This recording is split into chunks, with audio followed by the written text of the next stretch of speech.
what normally happens and what happens in cancer. So usually there are some genes.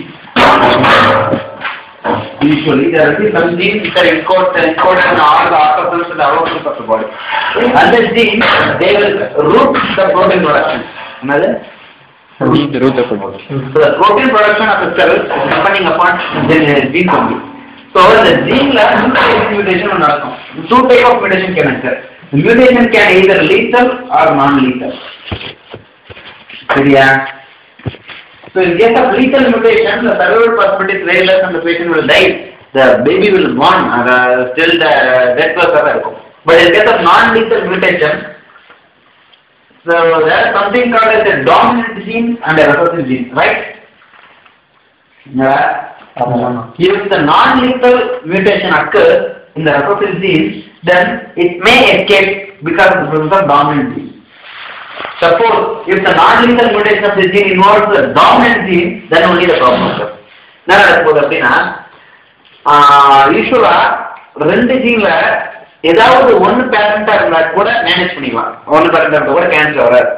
Usually சில நேரங்களில் இந்த non-lethal mutation ஏதாச்சும் ஒரு gene mutation ஆயிடும். So now this mutated gene, when exposed to the environment, when there is exposure to radiation, when there is any viral infection, again there will be one more mutation. That mutation will result in carcinoma. Why it is more common in age-related diseases? Because of the wear and tear of the tissues, the signals, transforming signals will be lost. The signals will be not that much adherent in case of young individuals. And when the signals are super environmental mutation, so first mutation followed by second mutation due to environmental due to exposure, radiation exposure, or the viral infection. So the viral infection on the gene it may end up in carcinoma. So all cells is provided with some intact productive mechanisms. Another productive mechanisms there are something termed as tumor suppressor gene, something termed as proto-oncogene. So every cell has to go for differentiation. Every cell has to proliferate, right? One cell is volunteer. It has to go for proliferation, but under a limited access only. In the proto-oncogene is responsible for growth. It is responsible for growth. It has to be activated. But if it is super activated and if it goes out of the limit, then it will end up in carcinoma. That is another tumor suppressor gene. So the proto-oncogene growth stimulate பண்ணப்போகுது, இந்த tumor suppressor gene growth inhibit பண்ணப்போகுது. So whatever where it will all the things எங்க work பண்ணப்போகுது அப்படின்னா there is some one cell is there. ஒவ்வொரு செல்லும் replicate ஆகிறதுக்கு ஒரு proper cycle பார்ப்போம். அது cell cycle அது G1S G2M அப்படின்னு சொல்லுவாங்க. என்னது G1S G2M. இதான் சிம்பிளா சொல்லப்போனா இப்படிதான். இதான் செல் சைக்கிள் சுற்றி வந்துட்டு இருக்கும். இதுல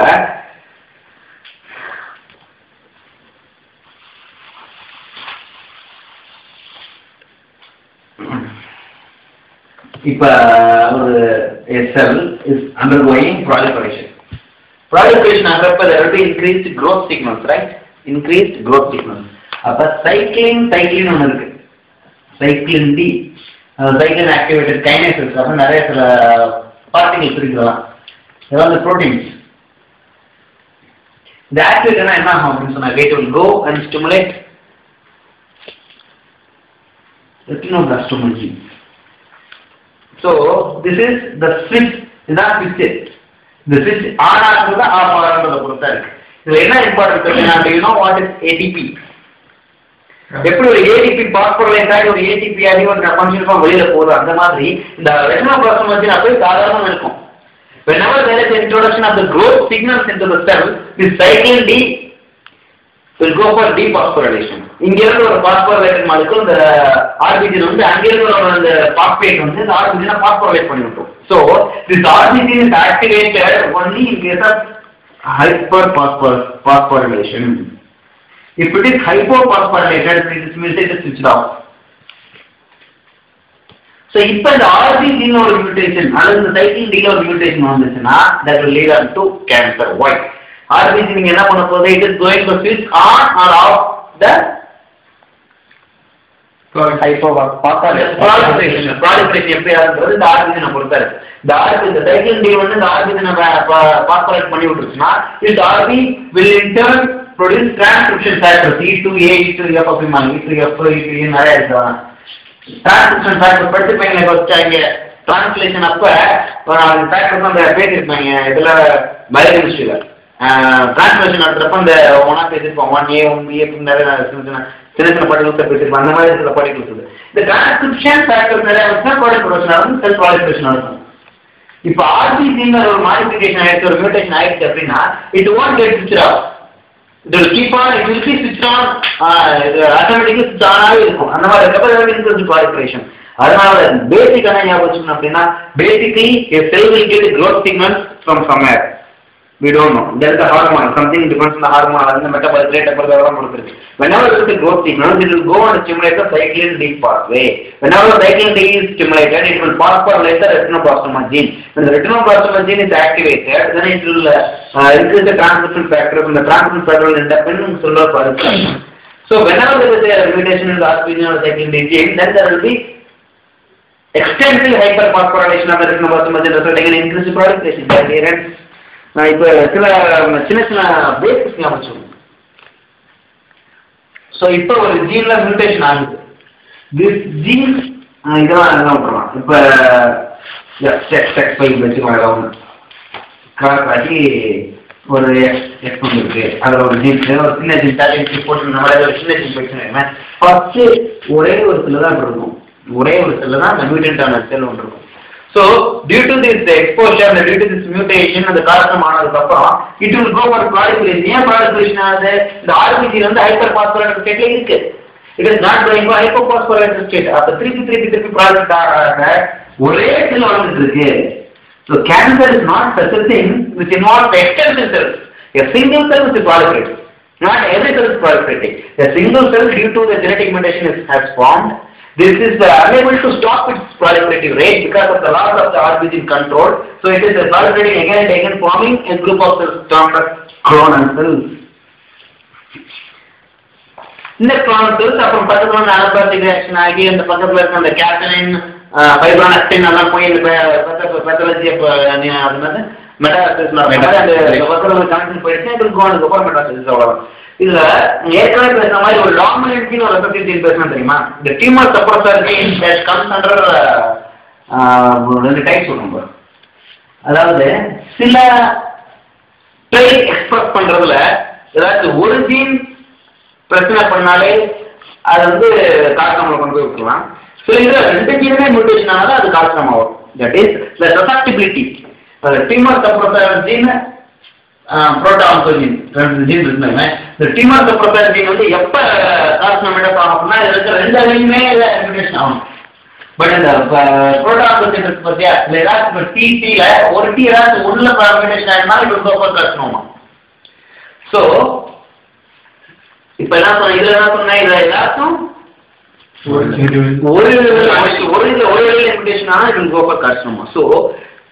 So இதுல what does it mean அப்படின்னா this cell is unable to cope, is unable to control over this cell. கரெக்ட்டா? அப்ப இது வந்து டிப்ளாய்ட் அப்படின்னா தனியா இருக்கிற ஒரு haploid. So one haploid is unable to control over its counterpart. This is termed as haploinsufficiency. என்னது? Haploinsufficiency. இப்போ முக்கியமான டேர்ம்ஸ் என்னன்னா இந்த குளோனல் என்னன்னு ஹாப்loinsufficient தெரிஞ்சுங்க.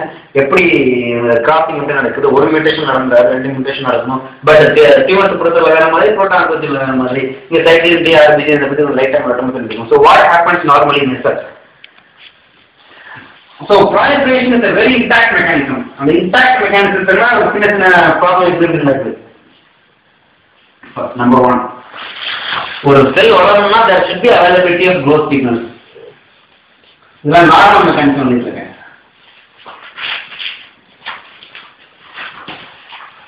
growth signals வந்து it has to grow.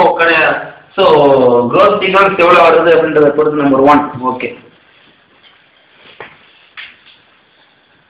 So ஒரு growth signal வந்துச்சுன்னு வைவேன். ஃபார் எக்ஸாம்பிள் ஒரு செல்லுக்கு இருக்கு ஒரு receptor growth receptor, for example tumour growth, அதாவது transcription growth factor DGF alpha beta கேள்விப்பட்டிருக்கீங்களா? அந்த ஒரு growth factor இங்க இருக்கு. அந்த growth factor வந்து இந்த ரிசெப்டர் வந்துருச்சுன்னு வைவேன். இந்த ரிசெப்டார் இருக்கிற வரைக்கும் இதோட ஆக்ஷன் இருக்கும். இது இல்லாம போனா தான் ரியாக்ஷன் போகும் கரெக்டா? So whenever there is a growth signal there should be something opposite to that. அதான் growth inhibitory signal. போதும் வளர்ந்து போதும் அப்படி சொல்ற signal அது வந்து growth inhibitory signal.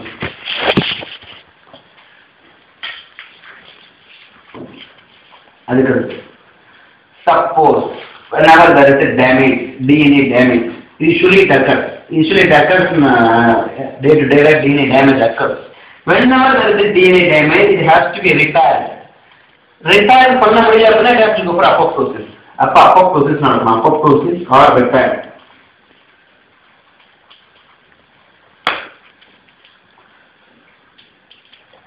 So suppose if it is repaired, it has to survive. Survive பண்றதுக்கு blood vessels return இருக்கணும், blood vessels return ஆயிட்டே இருக்கணும். சும்மா மேலோட்டமா ஞாபகம் வச்சுக்கணும். இதெல்லாம் கேன்சருக்குள்ள பேசுறப்ப இப்ப இந்த கேன்சர்ல ஒரு இதான் நார்மலா நடக்கிற ஒரு ஃபங்க்ஷன்ல ஒரு நியோபிளாஸ்டிக் டியூமர் நடக்க போகுது அப்படின்னா there will be increased amount of growth signal, there will be decreased growth inhibitory signal. DNA damage will be there which will not go for repair and it will not go for apoptosis also. So DNA ல ஒரு damage ஆனனால there is some mutation, அந்த function வேற மாதிரி function போயிடுச்சு. ஆனா வேற function போனதுல ரிப்பேர் பண்ண முடியல, அப்போசிட் பண்ண. ஏன்னா இந்த ரிப்பேர் பண்றதுதான் P53 ரிப்பேர் பண்ண முடியாது. அதே நேரத்தில் அப்போசிட் ஆக முடியாது. Because this has the potential to evade apoptosis. Opposite போகாது. அப்ப அப்போசிட் போகாம ரிப்பேர் ஆகல அப்படின்னா the damage on DNA will lead on to a clone.